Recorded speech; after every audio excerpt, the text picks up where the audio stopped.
کہ مسلمانوں کے لیے عطیہ خداوندی ہے، آسمان کی رفتوں کو چومتے پہاڑ، دلوں کو موم کرتی گلبوش وادیاں، نظروں کو خیرہ کرنے والے مرغزار اور چمکتے دھمکتے سبزدار، قدرتی بہتی جھرنے، چٹیل میدان، جلتے صحرا، عروس آزادی کی مانگ بھرنے کے لیے جری و بہادر سپاہ، یہ ہے میرا پاکستان۔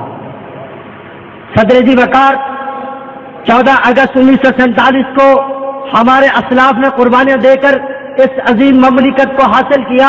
لاکھوں لوگوں نے اپنی جانوں کے نذرانے پیش کیے اور چونکہ سہاگ اجڑے، بچے یتیم ہوئے۔ جی وقار پاکستان اقبال کے خواب کی تعبیر ہے۔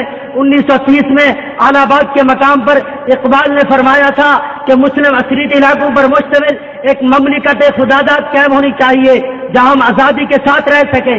یہ اس خواب کی تعبیر ہے، یہ اس تصور کی تکمیل ہے۔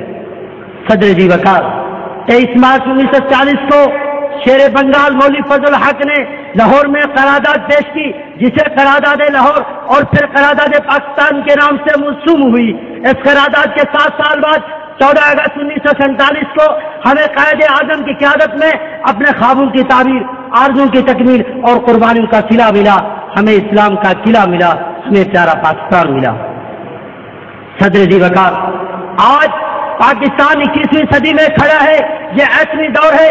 سب سے پہلے پاکستان کا نعرہ فقط زبان سے ادا کرنے کے لیے نہیں ہے، یہ نعرہ قانون میں رس کھولنے کے لیے نہیں ہے، یہ نعرہ دیواروں پر لکھنے کے لیے نہیں ہے، یہ نعرہ اخبارات کے صفحات بھرنے کے لیے نہیں ہے، بلکہ یہ نعرہ عملی طور پر کچھ کر دکھانے کے لیے، یہ نعرہ سورج کی شاہوں کو گرفتار کرنے کے لیے ہے، یہ نعرہ ستاروں پر کمند ڈالنے کے لیے ہے۔ اس طرح ہم اپنے وطن کا آثار فتح بنا دیں گے، خون دل دے کے نکھاریں گے رکھے برگے گلاب۔ ہم نے گلشن کے تحفظ کی قسم کھائی ہے۔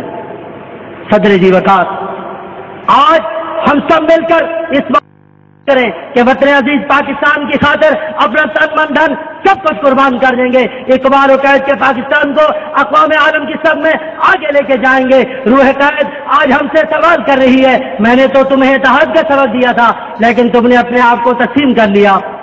صدر جی وقار معزز سامعین کرام، آج ہم سب مل کر اس بات کا عہد کریں، ہم پنجابی نہیں، پٹھان نہیں، بلوچی نہیں، سندھی نہیں، بلکہ صرف اور صرف پاکستانی اور مسلمان ہیں۔